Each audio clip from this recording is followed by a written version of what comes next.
नमस्कार, मैं हूं अंशुमान। अर्थम में आपका स्वागत है। पिछले संस्करणों को आपकी जो प्रतिक्रियाएं और आशीर्वाद मिला, इसके लिए मैं आभारी हूं। आज हम चलते हैं एक नए विषय की तरफ, जिस पर पूरी दुनिया में उत्सुकता है और हम और आप दोनों इसे बेहद करीब से देख रहे हैं। और बात शुरू करते हैं 1845 से। 1845 में एक धुंधली सुबह है जब ब्रिटेन में सूरज उगा, तो हजारों ब्रिटिश निवेशक, जिनमें Charles Darwin, John Stuart Mill, ब्रांटिस स्ट्रच जैसे बड़े नाम शामिल थे, उनको एक चौंकाने वाली खबर मिली। ब्रिटेन की सरकार 4180 नई रेलवे लाइनें बनाने जा रही थी, मगर इन्हें बनाने के लिए जितनी पूंजी चाहिए थी वो ब्रिटिश साम्राज्य की उस वक्त की पूरी संपत्ति से अधिक थी। लेकिन रेलवे भविष्य की तकनीक थी, तो यह निवेशकों के सर पर नशे की तरह सवार हो गया। लोगों ने एक शेयर खरीदने के लिए उस वक्त एक कुशल कारीगर की सालाना तनख्वाह से 20 गुना ज़्यादा पैसा दिया। ये सारे शेयर कर्ज पर खरीदे गए थे। अक्टूबर 1845 में बैंक ऑफ इंग्लैंड ने ब्याज दरें बढ़ा दी और ये हफ्तों में सामूहिक भ्रम की पूरी व्यवस्था ढह गई। प्रस्तावित रेलवेज में से केवल एक तिहाई ही बन सकी, बाकी स्मारक बन गई। लेकिन उस हालात को, जिसे एंड्रयू ओडलिस्को ने इतिहास का सबसे बड़ा तकनीकी पागलपन कहा था, वो ढह गया। उस वक्त के रेलवे मॉडल में एक जबरदस्त असंतुलन था। तकनीक अच्छी थी, सफलता का विश्वास था, लेकिन उम्मीदें कुछ ज़्यादा ही ऊंची थी। आज 2025 में हम एक दूसरे ढंग से मगर इस परिचित दहलीज पर खड़े हैं, यानी रेलवे जैसी दहलीज पर। हाइपर स्केलर्स ने आर्टिफिशियल इंटेलिजेंस यानी एआई के इंफ्रास्ट्रक्चर पर सालाना 315 से 355 बिलियन डॉलर खर्च करने का प्रस्ताव किया है, जो इस वक्त लगी हुई पूंजी पर किसी भी तत्काल रिटर्न से ज़्यादा है। रेलवे दरअसल तकनीक की सफलता की कहानी नहीं है। रेलवे दुनिया की अर्थव्यवस्थाओं के लिए सबसे बड़ा आविष्कार साबित हुई। ये दरअसल तकनीकी अनिवार्यता पर हावी वित्तीय पागलपन की कहानी है। वित्तीय बाजारों के इतिहास में सबसे खतरनाक समीकरण इसी को माना जाता है। एआई की क्रांति असली है, लेकिन इस वक्त इसके लिए चुकाई गई कीमत रेलवे के बूम के बाद शेयरधारकों की वेल्थ का उपभोक्ताओं और सरकार को सबसे बड़ा हस्तांतरण हो सकती है। एक नमूना देखिए, जैसे 1849 में सोना खोजने वालों के बीच में कहावत मशहूर थी कि जिसे अमीर होना है वो फावड़े बेचे। 2025 में लाइन बदल चुकी है। यह कहा जाता है कि जिसे अमीर होना है वो जीपीयू बेचे।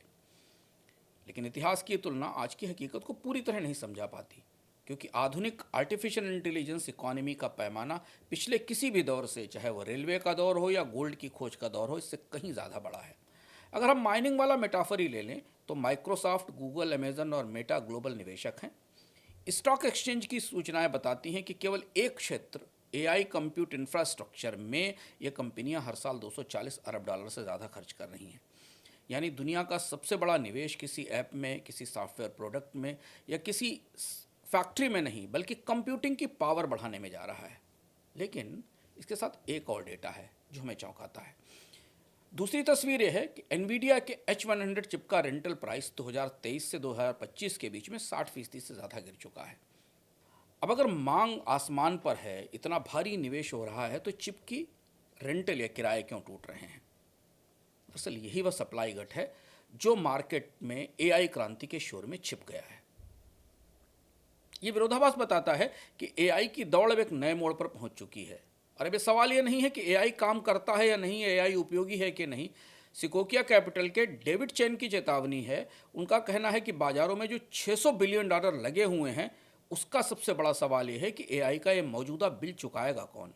क्योंकि हाइपर स्केलर्स के भारी भरकम निवेश का असली रिटर्न तो तभी आएगा जब ट्रेनिंग से आगे बढ़कर आर्टिफिशियल इंटेलिजेंस कंपनियों के लिए कमाई करने लगे, उन्हें रेवेन्यू लाकर देने लगे। और यही हमारा आज का विषय है। आज हम आपको ले चलते हैं एआई के अजीबोगरीब वित्तीय अंतर विरोध के भीतर, जिसके चलते एक हफ्ते में बाजार को लगता है कि एआई भविष्य की सबसे बड़ी सफलता है, और दूसरे ही हफ्ते बाजार महसूस करने लगता है कि एआई में निवेश हाइप है, बबल है और आने वाले समय में ये ले डूबेगा। तो पहला सवाल जो पूरी दुनिया में एआई निवेशकों के दिमाग में और एआई का इस्तेमाल करने वालों के दिमाग में चल रहा है, वो ये है कि एआई की कारोबारी सफलता को लेकर इतनी असंगतियां, इतने पैराडॉक्सेस क्यों हैं? कैसे आकलन हमारे सामने आ रहे हैं जिन पर भरोसा किया जा सके? एआई में जो निवेश का उन्माद या पागलपन है, इस पर सबसे तीखी टिप्पणी गूगल के सीईओ सुंदर पिचाई ने की। उन्होंने कहा कि एआई में निवेश में तर्क कहीं खो गया है, लॉजिक कहीं गायब हो गया है।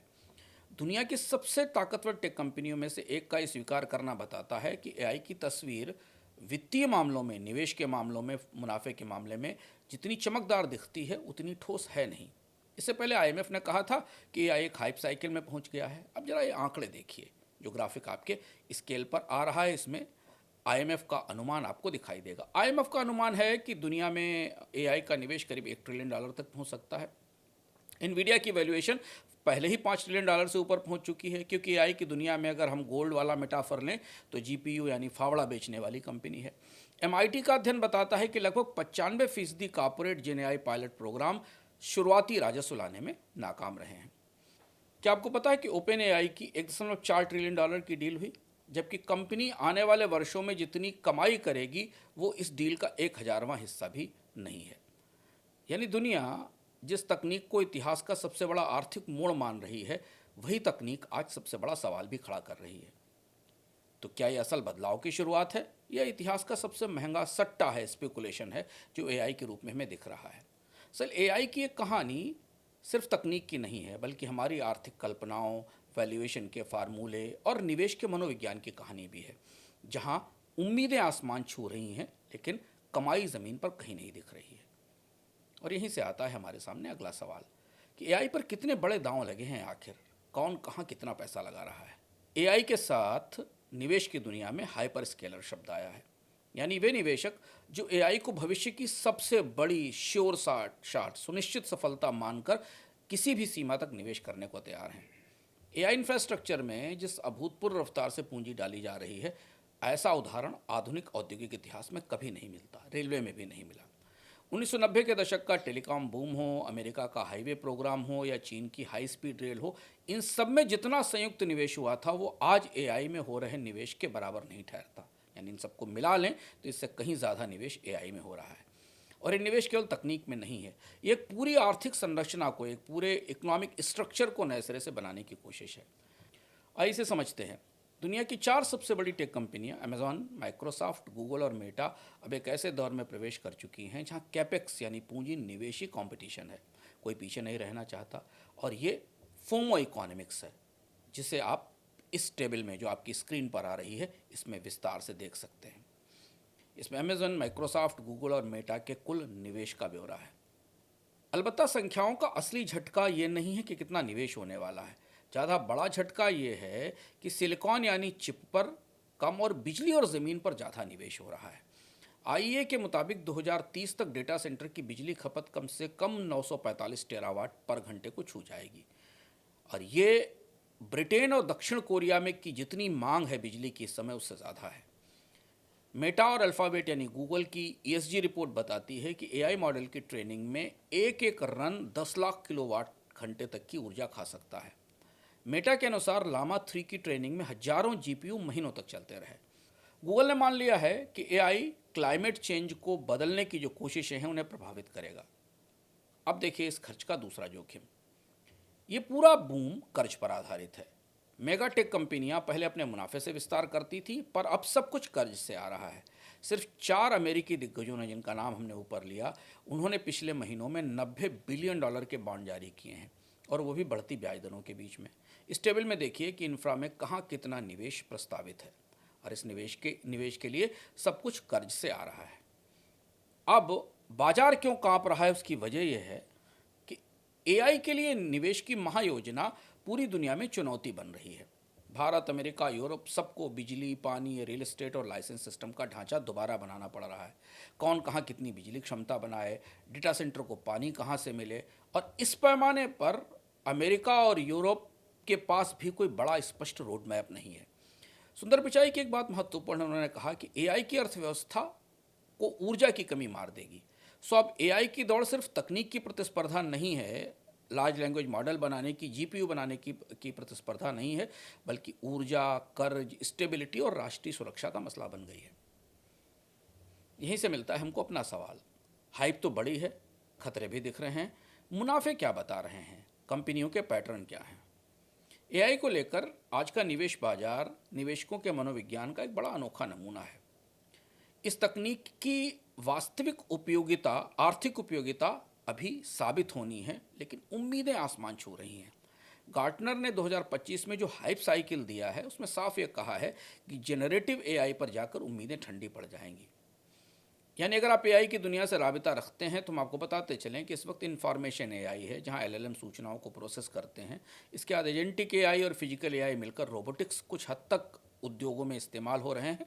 जनरेटिव एआई इसकी अगली पीढ़ी है, जहां मशीनें अपने आप सोचकर फैसले लेंगी, क्रिएटिव सामग्री बना सकेंगी। और यही गार्टनर का कहना है कि generative AI trough of disillusion है, यानी ये मोह भंग का गर्त बन सकता है, क्योंकि यहाँ आने तक तकनीक को अपनी असली कमाई साबित करनी होगी। और इसलिए सबसे दिलचस्प विरोधाभास एआई से जुड़े मुनाफे में दिखता है। एक तरफ एनवीडिया जैसी हार्डवेयर कंपनियां भरपूर कमाई कर रही हैं। 2025 के अनुमानों के अनुसार एनवीडिया से बड़ा डेटा सेंटर सप्लायर दुनिया में आज तक नहीं बना। पर दूसरी तरफ जो कंपनियां एआई के जीपीयू का इस्तेमाल कर रही हैं, वे मुनाफे में बिछड़ रही हैं। 2025 का मैकेंजी का ग्लोबल सर्वे बताता है कि सिर्फ 39% कंपनियां मानती हैं कि एआई से उनके ईबिटा या मुनाफे में कोई बढ़त आई है। और इनमें भी अधिकांश के लिए ईबिटा पर जो असर है, जो पॉजिटिव असर है, वो 5% से कम है। लगभग 2/3 कंपनियां अभी भी पायलट या प्रयोग के चरण में हैं, यानी एआई उनकी कमाई का मुख्य इंजन नहीं बना है। और ये विसंगति हमें इतिहास की याद दिलाती है। जेपी मॉर्गन के सीईओ जेमी डिमोन की भविष्यवाणी बाजार में तैर रही है कि एआई फायदा तो देगा, लेकिन निवेश का एक बड़ा हिस्सा निश्चित रूप से डूब जाएगा। अपोलो ग्लोबल के टॉस्टन स्लॉक ने भी इससे आगे जाकर बात कही। उन्होंने कहा कि 2025 का जो ओवर वैल्यूएशन है वो 1990 के .com पीक से ज़्यादा खतरनाक हो सकता है। यानी टॉप 10 S&P 500 कंपनियों के वैल्यूएशन जो इस समय फंडामेंटल्स से इतने ऊपर हैं कि वहाँ लगभग .com बबल का आईना हमें दिखता है। बाजार ये मान रहा है कि यदि मांग और कमाई नहीं बढ़ी तो आज के बनाए जा रहे एआई डेटा सेंटर कल के भुतहा मशीन घर बन जाएंगे, यानी $multi-billion की ऐसी इमारतें जिनकी उपयोगिता धीरे धीरे खत्म हो जाएगी। अब यहाँ एक और असंगति दिखाई देती है, जहाँ से हमारा अगला सवाल आता है कि एआई की प्रोडक्शन लागत तो लगातार गिर रही है, फिर ये किस बात का संकेत है? यकीनन एआई की उत्पादन लागत तेजी से नीचे गिर रही है। 2023 में जो चिप की कमी एक वैश्विक संकट बन गई थी, 2025 में वही चिप अब ओवर सप्लाई में पहुंच गए हैं। ये बदलाव साफ दिखता है। एनवीडिया के H100 जीपीयू का रेंटल मार्केट यानी स्पॉट इंटेलिजेंस मार्केट कैसे काम कर रहा है, इसे आप इस टेबल में देखिए। चिप के किराए में ये गिरावट एक गहरा संकेत देती है। एनवीडिया चिप्स प्रीमियम पर बेच रही है, डेटा सेंटर से उसका राजस्व बढ़ रहा है, लेकिन इन्हें खरीदने वाले क्लाउड प्रोवाइडर बाजार को आकर्षित करने के लिए लगातार कीमतें घटा रहे हैं। यानी एआई डेटा सेंटर और क्लाउड में एक डिफ्लेशनरी बूम चल रहा है, क्षमता बढ़ रही है, हर यूनिट पर कंप्यूटिंग पावर की आर्थिक कीमत कम होती जा रही है। और यही वो मोड़ है, ध्यान दीजिएगा, जहां तकनीकी क्रांति और वित्तीय बाजार के सच एक दूसरे के आमने सामने खड़े हो जाते हैं। और इसलिए हमने आपको शुरुआत में रेलवे का उदाहरण दिया था। लगभग ऐसा ही 1845-1850 में रेलवे में हो चुका है। तो सवाल होगा कि एआई से वास्तविक कमाई कहाँ है, इसे कैसे तलाश किया जाए? दरअसल एआई को अपना $300 बिलियन का सालाना इंफ्रास्ट्रक्चर बिल सही ठहराने के लिए कमाई का असली इंजन बनना होगा। लेकिन ये डेटा बता रहा है कि ट्रांजिशन बेहद धीमा और दर्दनाक है। यानी एआई में पिछले एक दशक से पायलट का युग खत्म ही नहीं हो रहा है। 2025 में जो सर्वे आए वो बताते हैं कि 78% कंपनियां कहती हैं कि वे किसी न किसी रूप में एआई का इस्तेमाल ज़रूर कर रही हैं, लेकिन गवर्नेंस, सुरक्षा और लागत नियंत्रण के मोर्चे पर कोई वित्तीय फ़ायदा नहीं दिखता। और ये अंतर अब जेन एआई डिवाइड के तौर पर भी उभर रहा है। सबसे बड़ी दुविधा क्या है? दुविधा यह है कि एआई के मॉडल सैंडबॉक्स में तो ठीक चलते हैं, लेकिन जैसे ही प्रोडक्शन में पहुंचते हैं तो टूट जाते हैं। कभी हेलुसिनेशन आता है, कभी लेटेंसी आती है और कभी उन्हें ठीक करने की लागत बेहद ऊंची होती है। MIT का पिछले साल एक अध्ययन आया, उसमें पता चला कि 95% जेन एआई प्रोजेक्ट उम्मीदों पर खरे नहीं उतरे। या तो वो स्केल नहीं कर पाए या उन्हें इस्तेमाल करते समय जो कॉस्ट और प्रॉफिट का समीकरण था वो बिगड़ गया। इस टेबल को देखिए जरा। ये बताता है कि आपको एआई के एडॉप्टेशन और मोनेटाइजेशन के बीच में कितना गैप है, यानी इसके इस्तेमाल और इससे मिल होने वाली कमाई का अंतर क्या है। इस टेबल की रोशनी में राजस्व की हकीकत और ख़तरनाक है। 2025 में ओपन एआई का अनुमानित रेवेन्यू केवल $11.6 बिलियन है। क्लाउड वाली एंथ्रोपिक केवल $7 से $9 बिलियन के रन रेट पर है। लेकिन इकोसिस्टम अच्छा है और बाकी हिस्से कुछ मार्जिन दे रहे हैं, लेकिन वो भी उपयोग ढूंढ पाने में संघर्ष कर रहा है। सिकोकिया का एआई इकोनॉमिक्स ब्रीफ बताता है कि पूरा एआई उद्योग हर $1 के कैपेक्स पर केवल 10 सेंट का, यानी अगर रुपए और पैसे में माने तो $1 के निवेश पर 10 पैसे का एआई राजस्व बना रहा है। और इसी को सिकोकिया गैप कहा जाता है। जिस जो बताता है कि निवेश और कमाई के बीच कितनी बड़ी और खतरनाक खाई है। आप सवाल पूछेंगे कि समस्या कहाँ है? इतनी उपयोगी तकनीक जिसकी इतनी हाइप है पूरी दुनिया में, वो आखिर कमाई क्यों नहीं बढ़ा रही है? ये तो बड़ा खतरनाक है। एआई को पायलट से कमाई तक लाने का सफर अपेक्षा से अधिक कठिन साबित हो रहा है। ऐसा एआई बनाने वालों ने नहीं सोचा था। सिंगल यूटिलिटी में एआई शानदार काम करता है, जैसे आपके लैपटॉप पर जब व्यक्तिगत इस्तेमाल में आप काम करते हैं। लेकिन जैसे ही बड़े कॉर्पोरेट वर्कफ्लो में जाता है, वैसे ही इसमें गवर्नेंस की, गुणवत्ता की, सुरक्षा जैसी चुनौतियां आती हैं। आपके डेस्कटॉप पर एआई से आप अपनी उत्पादकता बढ़ा सकते हैं, पर कंपनियां इसका बड़े पैमाने पर इस्तेमाल नहीं कर पाती। एमआईटी ने इसे लर्निंग ऐप कहा है। उनका कहना है कि जनरल एआई का मॉडल किसी कंपनी के अपने डेटा और प्रक्रियाओं के लिए जल्दी सीख नहीं पाता, और इसलिए वो कंपनी के कामकाज में ढल नहीं पाते। ये टेबल देखिए, आपको पता चलेगा कि एआई का दरअसल फ़ायदे वाला कारोबारी इस्तेमाल कहाँ हो रहा है। ये टेबल हमें बताती है कि सफलता मॉडल की ताकत पर नहीं, बल्कि इसके इम्प्लीमेंटेशन पर, इसके इस्तेमाल पर निर्भर है। एमआईटी की रिपोर्ट बताती है कि स्पेशलाइज्ड वेंडरों से खरीदे गए एआई सॉल्यूशन केवल 67% मामलों में ही सफल होते हैं। लेकिन जो इन हाउस बिल्ड किए हुए सॉल्यूशन हैं, वो तो केवल 33% मामलों में स्केल कर पाते हैं। एआई के मुनाफे के लिए सबसे बड़ा भ्रम है बजट का एलोकेशन। 50% से अधिक जीएनएआई बजट सेल्स और मार्केटिंग पर खर्च होता है, जबकि सबसे आधा बचत या फ़ायदा मिलता है बैक ऑफिस ऑटोमेशन से। दुनिया की कंपनियां अब जोखिमों को लेकर पहले से ज़्यादा सतर्क हैं। एसएससी फाइलिंग में उन कंपनियों की संख्या साल दर साल 40% बढ़ी है जिन्होंने एआई से जुड़े हुए आर्थिक जोखिम का जिक्र किया है। और यही बाजार का विरोधाभास है। सतह के नीचे सतर्कता है, जोखिम का डर है, और ऊपर है भारी वैल्यूएशन। और यही असंगति आज एआई को बाजार का सबसे बड़ा अनसुलझा सवाल बना रही है। तो सवाल होगा कि इस बूम के विजेता कौन है और भविष्य किनके हाथ में है। जैसा शुरुआत में हमने कहा था कि गोल्ड रश में भी असली जीत सोना ढूंढने वालों की नहीं हुई, क्योंकि लाखों लोगों में से सोना बहुत कम लोगों को मिला। फ़ायदा हुआ फावड़े और तसले बेचने वालों को। एआई की इस नई डिजिटल गोल्ड रश में लगभग यही कहानी हूबहू दोहराई जा रही है। एआई को सिस्टम अब दो हिस्सों में बंट गया है। एक तरफ है इंफ्रास्ट्रक्चर बनाने वाले और दूसरी तरफ है एप्लीकेशन पर दांव लगाने वाले। और फिलहाल जीत का सेहरा पहले वर्ग के सिर बंधा हुआ है। एनवीडिया एआई का सबसे बड़ा फावड़ा विक्रेता है, जीपीयू बेचने वाला है। एनवीडिया की डेटा सेंटर इनकम में 112% का सालाना उछाल आया। इतिहास में इतने बड़े पैमाने पर किसी चीज़ की मांग नहीं देखी गई। जीपीयू एआई युग का तेल है और एनवीडिया उसका सबसे बड़ा उत्पादक है। लेकिन जोखिम यही है। एनवीडिया का जो 38 पी का वैल्यूएशन है, वो इस पर टिका है कि माइक्रोसॉफ्ट और मेटा जैसी कंपनियां बिलियन डॉलर के चिप्स हमेशा खरीदती रहेंगी, चाहे वे इन चिप्स से भी लाभ ना कमा पा रही हों। दूसरे लेवल पर हाइपर स्केलर्स, इन्हें आप डिजिटल युग के ज़मींदार कहिए। अमेज़ॉन, AWS, माइक्रोसॉफ्ट अजूरे और गूगल क्लाउड एआई के उपयोग के असली लैंडलॉर्ड हैं। आज एआई चल रहा है क्योंकि कंप्यूटिंग चल रही है, और कंप्यूटिंग पावर इन कंपनियों के पास है। एआई सफल हो या असफल, कंप्यूटिंग का मालिकाना हक इन्हें हर साल हाल में बढ़त देता है। तीसरी हैं ऊर्जा कंपनियां, जो एआई की सबसे छिपी हुई छद्म विजेता हैं। एआई की बिजली मांग असीमित है। डेटा केंद्रों की ऊर्जा खपत 2030 तक 945 टेरावाट पर आवर को छू सकती है। ये जापान की पूरी बिजली खपत के बराबर है। हर बड़ा एआई मॉडल, हर बड़ा जीपीयू, सब कुछ ऊर्जा पर निर्भर है। यानी भविष्य की सबसे बड़ी विजेता वही होंगी जिनके पास विश्वसनीय और सस्ती बिजली उपलब्ध होगी। अब समझिए जोखिम कहाँ है, ताकि आप अपना स्टॉक चुनते समय सतर्क रहें। पहला और सबसे बड़ा जोखिम है मॉडल कोलैप्स का। ये उन स्टार्टअप को जोखिम में डालता है जो मॉडल पर केंद्रित हैं और बड़े दिग्गजों से पहले इस बाजार में आए थे। कोहियर जैसी कंपनियां 150 मिलियन एआरआर पर $7 बिलियन का वैल्यूएशन लेकर 40 से 50 गुना राजस्व मल्टीप्लर पर बाजार में चढ़ी हुई हैं। लेकिन जैसे ही मेटा के लामा और ओपन सोर्स जैसे सस्ते मॉडल शक्तिशाली होते जा रहे हैं, जो फाउंडेशनल मॉडल हैं उनकी कीमतें गिर रही हैं और उनके मार्जिन गायब हो रहे हैं। आने वाले समय में इनके बिजनेस मॉडल बैठ जाएंगे। दूसरा बड़ा खतरा है हार्डवेयर की ओवर कैपेसिटी। जीपीयू रेंटल कीमतों में 60% की गिरावट। ऐसा लगता है जैसे कि इस एआई की पूरे की कोयले की खदान में पहला धंसाव शुरू हुआ है। यदि लैंग्वेज मॉडल के प्रशिक्षण की मांग सीमित हो गई तो मुनाफे की कमी से सस्ते चिप ही अपनाए जाएंगे, और ऐसी स्थिति में वो हज़ारों H100 जीपीयू डेटा सेंटर्स में पड़े हैं, वो पड़े रह जाएंगे।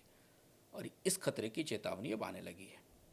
तो सवाल है कि क्या एआई में बबल का खतरा है, और अगर ये है तो फटेगा कैसे? कुछ कहते हैं कि AI का हाल 1999 के .com जैसा है, और कुछ कहते हैं कि नहीं, तुलना ठीक नहीं है, अधूरी है। .com युग में सिस्को करीब 131 के पीई पर ट्रेड कर रहा था। आज एनवीडिया 38 टाइम्स के वैल्यूएशन पर है। लेकिन यह जोखिम वैल्यूएशन का नहीं है, वैल्यूएशन के टिके रहने की क्षमता पर है। 2026 जो कि सबसे महत्वपूर्ण साल है एआई के लिए, यहाँ जोखिम 3 ट्रिगर्स पर आधारित है, और इन पर ध्यान रखिएगा क्योंकि ये बबल का इशारा हो सकते हैं। सबसे पहला ट्रिगर है रिटर्न का विद्रोह। रिटर्न ऑन इन्वेस्टेड कैपिटल पर टाइमर चलना शुरू हो गया है। अगर माइक्रोसॉफ्ट, गूगल 2026 की दूसरी और तीसरी तिमाही तक ये साबित नहीं कर पाए कि उनके $100 अरब के कैपेक्स का ऑपरेटिंग मार्जिन बढ़ रहा है, तो फिर आने वाले दिनों में CFO स्तर पर कंपनियों के खर्च में तीखी कटौती शुरू होगी। हाइपर स्केलर कैपेक्स में भी 20% की गिरावट अगर आती है तो एनवीडिया का पूरा बैकलॉग खत्म हो सकता है। दूसरी बड़ी चुनौती ग्रिड की दीवार। एआई की वृद्धि बिजली पर निर्भर है और ग्रिड की क्षमताएं झुकने लगी हैं। अमेरिका में वर्जीनिया और यूरोप के आयरलैंड और जर्मनी में ग्रिड कनेक्शन पहले से संकट में दिखाई दे रहे हैं। डेटा केंद्र तो बन गए हैं पर बिजली नहीं मिल पा रही है। सिंगापुर जैसे देशों को अपने डेटा सेंटर का इसका बनाने की प्रक्रिया ही रोकनी पड़ रही है, और बिजली की ग्रिडें इतनी जल्दी नहीं बनती। ये बाधा बढ़त को रोकेगी और इसका सीधा असर एआई के वैल्यूएशन पर दिखाई देगा। तीसरा और सबसे महत्वपूर्ण कि उपभोक्ताओं की बेरुखी, और यही एआई का असली परीक्षण है। लोग यदि $20 प्रति माह के एआई चैटबॉट के लिए भुगतान नहीं करते, यदि कंपनियां एआई एजेंट्स के इस्तेमाल के लिए पैसा नहीं देती, तो इस अरबों डॉलर के इंफ्रास्ट्रक्चर पर निवेश की वसूली कभी नहीं हो पाएगी। एआई और इंटरनेट में एक बुनियादी फ़र्क है। यहाँ उपयोग जितना बढ़े उतनी लागत बढ़ती जाती है, और यही एआई के मॉडल को आर्थिक तौर पर चुनौतीपूर्ण और अस्थिर बनाता है। तो अंत में दुनिया के बाजारों और निवेशकों के दिमाग में एक सवाल बार बार आ रहा है कि आखिर एआई टेक से आईटी कब बनेगा। दरअसल एआई बबल का डर तब खत्म होगा जब एआई एक सामान्य और भरोसेमंद आईटी टूल बन जाए, जहां एंटरप्राइज इसे मुनाफे के तौर पर स्वाभाविक रूप से इस्तेमाल करने लगे। मैकेंजी कहता है कि अभी केवल 6% कंपनियां इस श्रेणी में आती हैं जहां एआई उनके नेचुरल प्रॉफिट जनरेटिंग सिस्टम का यानी स्वाभाविक मुनाफे का हिस्सा है। यानी असली परिवर्तन की मंजिल अभी दूर है और जोखिम भारी है। एआई के इस पूरे अध्ययन को करते हुए मुझे गेटे की एक अनोखी कविता याद आई, जिसका नाम है सॉकर्सर्स अप्रेंटिस। इसमें एक जादूगर अपने शागिर्द को झाड़ू से पानी लाने का जादू सिखा देता है। जादू इतना अच्छा चलता है कि रुकता ही नहीं, कमरा पानी से भर जाता है।